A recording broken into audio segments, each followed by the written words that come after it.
Judy, bukas gawin mo pa rin yung mga usual na ginagawa mo, ha?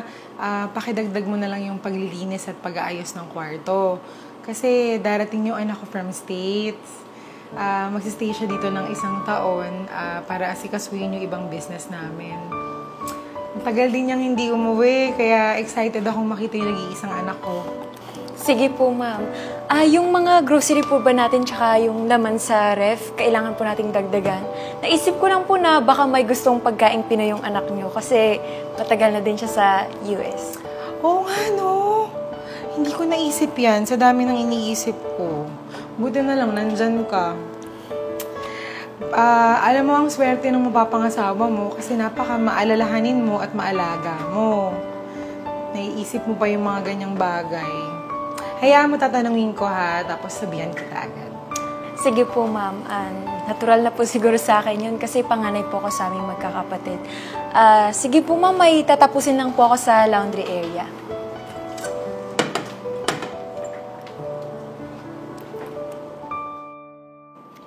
Anak, siya nga pala si Judy. Judy, siya naman si Allen.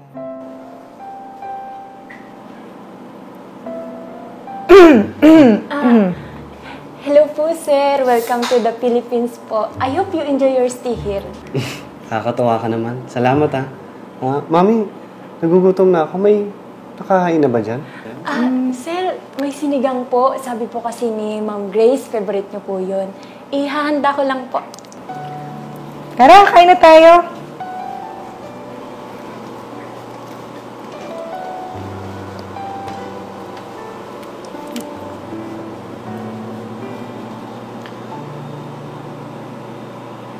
Na-miss ko to, Parang mas masarap pa to sa niluluto mo sa akin nung bata ako ng sinigang, And the maid, She seems nice and caring.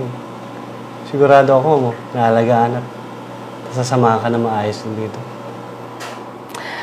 Yes, she is nice and caring. Pero hindi ko gusto ang tono mo, anak, ha? Kakakilala mo pa lang dun sa tao. At isa pa, kasambahay natin yan. Anyway, may iba tayo ng usapan. Next week, aalis ako pa Europe para mag-close ng deal. And then after that, lilipad ako sa ibang bansa para maghanap ng other business opportunity para sa atin.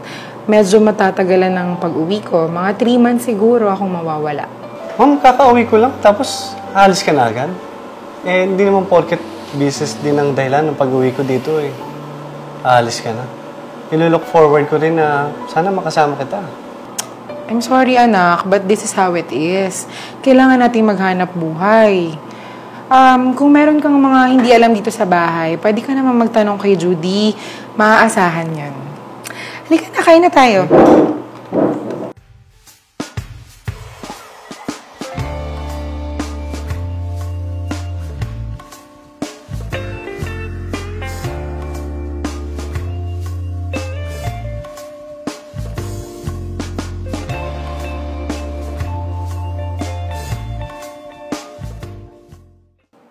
Alin, hindi nga pwede.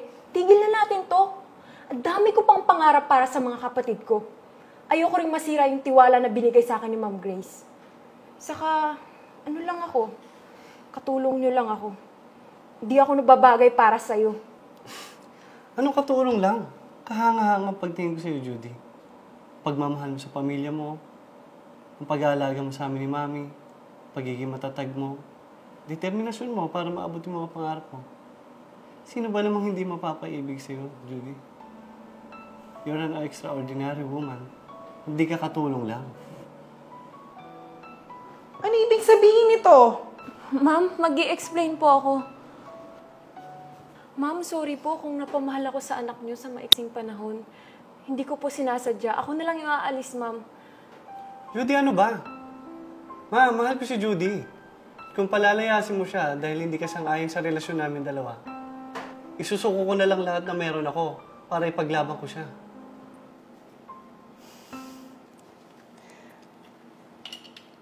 Anak, makinig ka. Pinilit ko kayong paghiwalayan, hindi lang dahil para protektahan ka. Kundi dahil natatakot ako, baka masaktan din si Judy. Anak, alam mo ba, dati rin akong katulong ng pamilya ng tatay mo. Nagmahalan kami, ngunit tutol yung pamilya niya. At dahil wala rin siyang lakas ng loob, kagaya ng meron ka ngayon, hindi niya ako pinili. Hindi niya tayo pinili.